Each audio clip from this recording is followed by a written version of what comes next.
책을 읽는 당신이 별처럼 빛나길. 책방 별곡. 안녕하세요, 책별님들. 오늘 여러분들께 읽어드릴 책은 나는 당신이 스트레스 없이 말하면 좋겠습니다입니다. 저자 고바야시 히로유키, 출판사 타커스. 그럼 시작할게요. 말하기는 기술이 아니라 의학이다. 사람들은 말이 얼마나 중요한지 이미 잘 알고 있고 평소에 조심해서 말하려고 노력한다. 그런데도 당신은 이 책을 골라 들었다. 그 이유는 무엇인가? 남들보다 더 주의를 기울이는데 막상 중요한 순간에는 생각과 입이 따로 놀아 답답해서가 아닌가? 혹은 좀 더 말을 잘해서 괜찮은 인생을 살고 싶다는 바람 때문일지도 모르겠다. 말은 내뱉는 순간 끝이므로 매 순간 올바르게 하는 것이 무척 어렵다. 마음이 불안하면 자기도 모르게 가시돋친 말투가 되기도 하고 너무 피곤하면 말이 요점에서 벗어나기도 하는 등 그때그때의 기분과 상황에 따라 말투가 달라지기 때문이다. 말이 기분과 상황에 따라 달라진다라는 것은 당연한 듯 보이지만 곰곰이 생각해보면 어딘지 좀 이상하다. 기분과 상황이란 게 과연 무엇일까? 사실 말투가 매번 한결같지 않은 근본 원인은 의학적인 관점으로 설명할 수 있다. 말투를 좌우하는 정체는 바로 자율신경이다. 우리는 자율신경의 균형이 흐트러졌을 때 분위기 파악을 못해 실수를 저지르거나 상대방에게 상처를 주는 등 이른바 잘못된 말투를 쓰게 된다. 왜 그럴까? 우리의 몸과 뇌가 제 역할을 100% 해내려면 산소와 영양분이 꼭 필요한데 자율신경의 균형이 망가지면 혈류가 나빠져 몸 전체의 세포에 산소와 영양분이 골고루 미치지 못한다. 그러면 집중력과 판단력이 떨어져서 올바른 말투를 쓸 수 없게 되는 것이다. 반대로 자율신경의 균형이 바로 잡혀 있으면 몸 구석구석까지 혈액이 잘 돌아서 뇌가 맑아진다.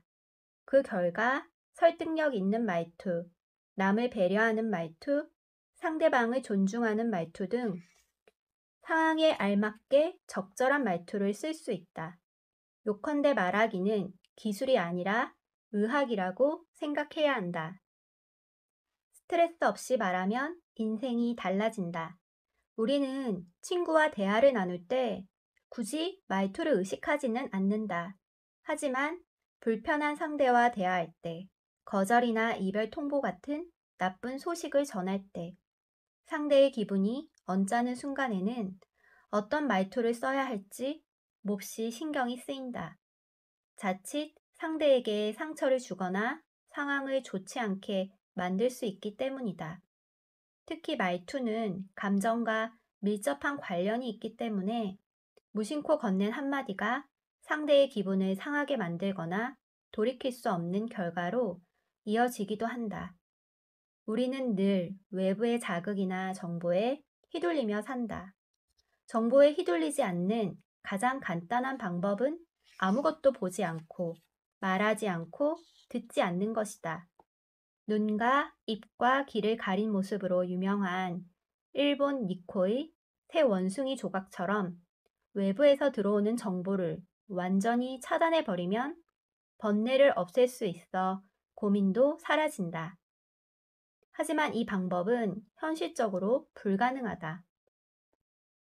갑자기 눈에 비치는 정경, 귀를 통과하는 정보를 미리 차단하기란 불가능에 가깝다. 하지만 말하기만큼은 다르다. 말은 자기 의지가 들어가야 비로소 실현되는 능동적인 행위이기 때문이다. 요컨대 의사소통의 핵심 요소인 보기, 듣기, 말하기 중에서 우리가 유일하게 컨트롤할 수 있는 것이 바로 말하기다. 말이 화근이다라는 말이 있는데 반대로 말은 행운의 씨앗이기도 하다.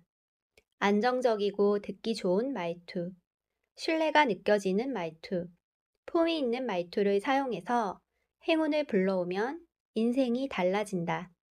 이를 위해서는 잔기술로 말을 그럴싸하게 하는 요령을 익히는 것이 아니라 근본적인 대책을 세워야 한다. 자율신경의 균형을 바로잡아 상황이나 상대에 따라 자신도 모르게 내뱉게 되는 부정적인 말투를 완전히 고치는 것이다.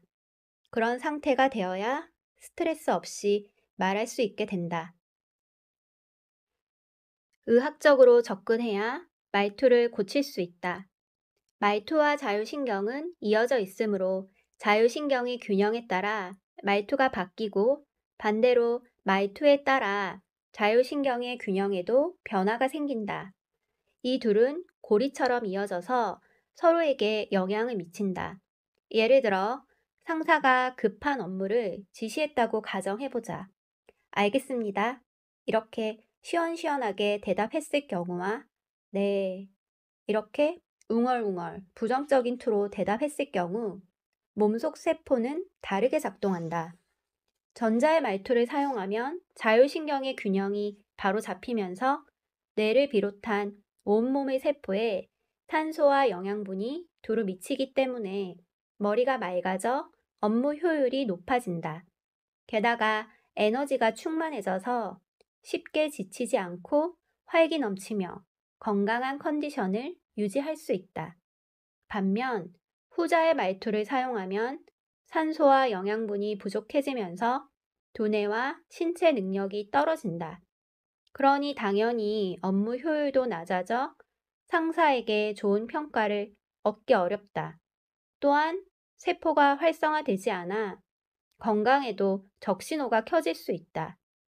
단기적인 증상으로는 잦은 피로, 집중력 저하, 불면증, 두통, 변비 등이 대표적이다.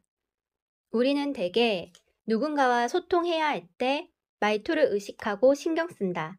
상대방에게 부정적인 감정을 전달하거나 불쾌감을 주지 않는 언어를 사용하려고 노력한다. 하지만 이보다 더 중요한 것이 우리가 매일 무심코 쓰는 말투이다. 일상의 사소한 말 습관이 일의 능률은 물론이고 건강 상태에까지 영향을 미친다. 그런데 이러한 사실을 아는 사람은 거의 없다. 게다가 자신이 쓰는 말투뿐 아니라 남이 내게 쓰는 말투 역시 똑같은 영향력을 발휘한다. 남이 내게 화를 내거나 불만을 표출하는 등 부정적인 말투를 쓸 때도 자율신경이 순식간에 균형을 잃고 일과 건강에 악영향이 생긴다. 안타깝게도 다른 사람의 말투를 바꾸는 것은 불가능하다. 하지만 이 책을 읽고 자율신경의 원리를 이해하고 그에 맞는 말투를 익힌다면 상대의 언어 공격을 막아내는 것은 얼마든지 가능하다. 가장 중요한 것은 잘못된 말투를 쓰게 되는 이유와 잘못된 말투가 작동하는 원리를 이해하는 것이다. 물론 그 핵심에 자율신경이 있다. 이 책에서 알려주는 내용을 따라 하다 보면 말투로 인한 스트레스와 실수가 줄어들고 업무와 인간관계, 더 나아가 인생을 스스로 컨트롤할 수 있게 될 것이다. 말을 컨트롤해야 인생도 컨트롤할 수 있게 된다. 중요한 회의는 오전 8시에서 10시 혹은 오후 4시에서 6시에 우리 몸이 만들어내는 자율신경의 자연스러운 균형을 이용하면 하루 동안 자신의 역량을 최대한으로 끌어올릴 수 있다. 예컨대 아침 8시에서 10시는 아침밥을 먹어 교감신경이 높아지는 것과 동시에 부교감신경 역시 비교적 높은 위치에 있기 때문에 이상적인 균형을 이루는 시간대이다. 이때는 회의나 중요한 일 등 집중력과 번뜩이는 아이디어가 필요한 일을 하기에 가장 적합하다. 나는 매일 아침 8시까지 연구실에 가서 가장 중요한 서류부터 살핀다. 이 귀중한 시간대를 메일 확인이나 업무 준비 등 사소한 일에 쓰는 것은 너무 아깝다. 점심 식사 전후에는 먹는 행위에 따른 자극과 즐거움 때문에 교감신경이 더 높아진다. 또 밥을 급하게 먹으면 그 반동으로 부교감 신경이 급상승하는 등 자율신경의 균형이 무너지기 쉽다. 따라서 이 시간대에는 메일 처리나 자료 정리 등 몸과 뇌를 가다듬는 정도의 단순 작업을 하는 것이 좋다. 오후 4시에서 6시는 다시 자율신경의 균형이 바로 잡히는 시간대이다. 더 높은 위치에 있던 교감신경은 내려가고 반대로 부교감신경은 올라가기 때문에 서로 교차하는 폭이 좁아진다. 따라서 중요한 회의나 결단이 필요한 일을 하기에 적합하다. 저녁 식사 이후에는 부교감신경이 더 높다. 이른바 휴식 모드가 되므로 일을 질질 끌게 되기 십상이다. 따라서 일을 하기에는 비효율적이다. 또 밤에 접대 자리에서 사업 이야기를 하는 것은 그다지 효율적이지 않다.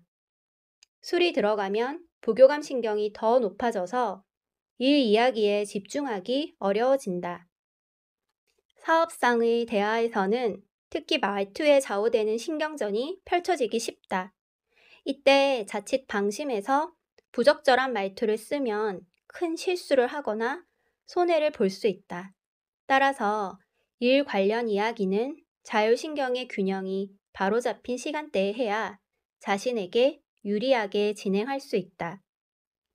안정적인 말투와 기분 좋은 대화를 위한 10가지 방법.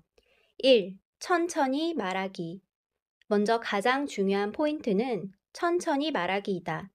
천천히 말한다는 것은 깊게 호흡하면서 말한다는 뜻이다.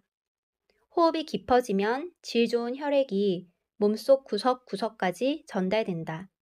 그 결과 뇌와 근육의 세포 하나하나까지 산소와 영양분이 공급되어 머리와 몸이 맑아지고 자신의 역량을 충분히 발휘할 수 있게 된다. 반대로 빨리 말하면 호흡이 깊어지지 못한다. 얕고 빠른 호흡은 교감신경의 작용을 상승시킨다. 순간적으로는 의욕을 올릴 수 있지만 그것이 길게 이어지면 혈관이 수축하고 혈류가 나빠져서 자신의 능력을 제대로 발휘할 수 없게 된다. 당신이 쉴 새 없이 빠르게 말하면 팀원 전체의 업무 효율까지 내려가는 셈이다. 2. 등을 꼿꼿이 세우고 말하기. 등을 구부리거나 올바르지 않은 자세로 식사하면 소화불량이 잘 일어난다. 우리 몸에서 등이 자율신경의 균형을 관장하기 때문이다. 따라서 올바른 자세는 자율신경 균형에서 무척 중요한 요소이다. 3. 웃는 얼굴로 말하기. 마음이 초조할 때, 극도의 압박감을 느낄 때 특히 실천하길 권하는 방법이다. 웃는 얼굴로 말하면 부교감 신경의 작용이 활발해져서 자율신경의 균형이 바로 잡힌다. 반대로 화를 내면 부교감 신경이 급격히 내려간다. 혈액도 끈적끈적해져서 건강에 큰 문제가 생길 수도 있다. 억지 미소라도 좋으니 의식적으로 입꼬리를 올려보자. 이런 간단한 방법만으로도 정신적, 육체적 역량을 훨씬 더 끌어올릴 수 있다. 실제로 증상이 가벼운 환자들은 의사가 웃는 얼굴로 친절한 말투만 써도 자율신경의 균형이 바로 잡혀서 진료가 저절로 긍정적인 방향으로 흘러간다. 우리 주위 사람들 중에서 힘과 에너지를 주는 사람을 떠올려 보면 늘 웃는 얼굴로 말하지 않던가? 4. 억양을 넣어서 말하기. 간혹 한순간에 분위기를 바꾸고 싶을 때가 있다. 예를 들어 자신이 불리한 상황에 빠졌을 때 실수를 저질러서 비난받거나 교섭이 불리하게 돌아갈 때 분위기를 바꾸려면 어떻게 해야 할까? 이럴 때는 단조로운 말투보다 억양을 넣어서 말하는 것이 효과적이다. 만약 상대가 불같이 화를 낸다면 정말로 면목 없습니다. 하고 조금 과장된 느낌이 들 정도로 억양을 넣어서 말해보자. 단, 어디까지나 객관적인 태도를 유지해야 한다. 지나치게 몰입해서 객관적인 태도를 잃으면 자율신경의 균형이 흐트러져서 의도와 다르게 엉뚱한 말투가 나오고 만다. 5. 1대2 호흡법으로 말하기. 중요한 협상이나 프레젠테이션, 마음에 둔 상대와의 데이트를 앞둔 경우라면 누구나 긴장하기 마련이다. 하지만 긴장하면 교감신경이 자극받아 호흡이 얕아지기 때문에 혈류가 나빠지고 사고력, 판단력, 발상력도 떨어진다. 그 결과 평소 쓰는 말투가 아니라 어색한 말투를 사용해서 절호의 기회를 놓치기 쉽다. 극도의 압박감 속에서도 온전히 집중하는 사람은 무의식 중에 한 번 들이쉬고 두 번 내쉬기, 즉 1대2 호흡법을 한다. 이렇게 하면 자율신경이 무척 높은 상태로 안정을 유지하기 때문에 주위 상황을 정확하게 파악해서 세밀한 작업을 의도대로 진행할 수 있다. 그리고 말을 내뱉을 때는 최대한 톤을 낮추자. 톤을 낮추면 턱이 내려가면서 자신의 발끝이 보이게 된다.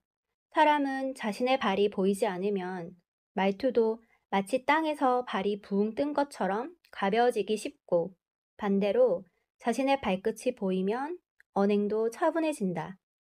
6. 긍정적으로 말하기. 이럴 리가 없는데 저 사람 때문에 실패했어. 왜 늘 나만? 우리는 자주 후회와 원망, 질투심에 사로잡히곤 한다. 하지만 이런 감정을 입 밖으로 꺼내는 순간 자율신경이 크게 흐트러진다. 자율신경을 바로 잡으려면 예기치 못한 일이 일어나거나 불행이 닥쳤을 때도 불평하지 않고 이미 일어난 일을 어쩌겠어. 앞으로 잘하면 되겠지. 하고 받아들이며 의식적으로 긍정적인 말투를 쓰는 것이 중요하다. 긍정적인 말을 쓰는 것은 감정을 음에서 양으로 바꾸는 작업이다. 부정적인 감정에 얽매여 분노와 불안, 긴장 상태에 있다 하더라도 의식적으로 긍정적인 말투를 쓰면 부교감 신경을 높일 수 있다. 그런 식으로 계속해서 긍정적으로 말하려고 노력하다 보면 점점 자율신경의 균형이 바로잡혀 어떤 상황에서도 안정적인 말투를 쓰게 된다. 이것이 바로 우울할 때일수록 더 긍정적으로 말해야 하는 이유이다. 7. 상대방의 예상을 깨뜨리기. 긍정적인 말을 쓰는 것이 중요하다는 것을 알더라도 막상 실천하긴 쉽지 않다. 불쾌한 일을 겪었는데도 기분을 밝게 유지하는 것은 교감신경이 더 높은 상태에 익숙한 현대인에게는 몹시 어려운 일이다. 그럼 기분이 상하거나 불쾌한 일을 겪었을 때 어떻게 하면 자율신경의 균형을 회복하는 말투를 쓸 수 있을까? 이럴 때는 바로 상대방의 예상을 깨뜨리는 것이 효과적이다. 예를 들어 아내가 왜 옷을 벗어놓기만 하고 정리를 안 해? 빨리 치워! 하고 따졌다고 가정해보자. 이때 아내는 화가 나서 자율신경이 이미 망가져 있는 상태이다. 갑자기 아내의 말을 들은 남편도 자율신경이 흐트러진다. 그래서 알았어, 왜 그렇게 잔소리를 해? 하고 뚱하게 대꾸하면 서로 더욱 기분이 상해서 자율신경의 균형이 점점 더 흐트러진다. 이렇게 되면 사소한 일이 불씨가 되어 큰 싸움이 일어나도 이상하지 않다. 하지만 만약 이때 제가 정말 잘못했습니다. 혹은 오키 등 조금 장난스러운 말투를 섞어 대답하면 어떨까? 상대방으로서는 예상하지 못한 반응이기 때문에 순간 말문이 막힐 것이다. 이처럼 사람은 상대방이 자신이 예상하지 못한 방향으로 공을 대받아 쳤을 때 그 공을 주우러 가는 사이에 화가 조금씩 가라앉는다. 화에 지배당한 상황일수록 유머 감각을 발휘해야 자신과 상대방의 자율신경이 바로 잡혀서 시간 낭비와 에너지 낭비를 막을 수 있다. 8. 먼저 칭찬하기. 조직에서 일하다 보면 후배를 혼내야 하는 상황이 찾아온다. 이때 화가 난 당신 주변에는 조마조마한 분위기가 감돌고 있으리라. 하지만 무슨 일을 이따위로 하는 거야? 하고 갑자기 큰 소리로 화내서는 곤란하다. 화낼 상황이라도 일단 잘한 것부터 칭찬해주자. 그런 다음에 잘못된 점을 지적하는 것이다. 그렇게 하면 당신은 자신을 둘러싼 아슬아슬한 분위기를 털어낼 수 있고 그와 동시에 어떻게 혼날 것 같아 하고 잔뜩 긴장하고 있던 상대방의 분위기까지 바꿀 수 있다. 원래 화내는 것의 목적은 상대방이 반성하게 만드는 데 있다. 상대가 정말 반성하게 만들려면 호통을 치는 것은 별 도움이 안 된다. 9. 쓸데없는 상상하지 않기. 우리의 몸은 생각보다 자주 상상의 지배를 받곤 한다. 이를테면 고소공포증이 그렇다. 여기서 떨어질지도 몰라. 하고 미리 상상하는 바람에 심장이 쿵쾅거리고 두 다리가 굳어버린다. 하지만 상상하지 않으면 냉정을 유지할 수 있다. 말투 역시 마찬가지다. 말하기 전에 이렇게 말하면 싫어하지 않을까? 이런 질문을 하면 무식하다고 생각하지 않을까? 이런저런 상상을 하면 할수록 몸이 굳고 볼이 새빨개지고 입술이 바싹바싹 마른다. 괜한 상상을 하는 바람에 계속 부정적인 생각이 떠올라 점점 자율신경의 균형이 무너지고 마는 것이다. 말을 꺼내기 전에 괜한 상상을 하지 말자 라고 속으로 다짐해보자. 이 간단한 방법만으로도 자율신경이 안정을 찾아 말로 인한 실수를 상당 부분 줄일 수 있다. 10. 먼저 말하지 않기. 말투에 대해 충고하면서 먼저 말하지 말라니 이상해 하고 생각할지도 모르겠다. 우선 내가 이렇게 생각하게 된 이유부터 설명하겠다. 예전에 나는 수다쟁이여서 안 해도 될 말까지 했다가 실수하는 경우가 많았다. 분위기에 취해 내가 먼저 시답잖은 이야기를 꺼내고 흐름이 좀 이상해진다고 느끼면 그것을 모면하기 위해 더 열심히 떠드는 식의 나쁜 패턴을 반복해왔다. 그래서 나는 먼저 말하지 않기라는 규칙을 세웠다. 지금은 주위 상황을 유심히 살펴서 내가 설 위치를 파악하고 상대방이 어떤 질문을 던지면 거기에 대답하는 스타일이다. 이 규칙을 지키면 상대방이 알아서 좋게 생각하게 만든다는 장점도 있다. 말로 표현하지 않으면 내 뜻이 전해지지 않는다고 생각하기 쉬운데 상대방이 리액션을 원할 때 그렇군요 하고 가볍게 대답하면 상대방은 자기에게 좋은 쪽으로 해석하게 된다. 이런 식으로 상대방이 질문했을 때만 대답하려고 노력하다 보면 어느 순간 상황을 정확하게 파악해서 실수 없이 적절한 말투를 사용하게 된다. 여기까지 오디오북 잘 들으셨나요? 내용이 좋으셨다면 구독, 좋아요, 알림 설정 부탁드립니다. 그럼 남은 시간 편안한 저녁 시간 되세요. 들어주셔서 정말 감사합니다. 다음 영상으로 만나요.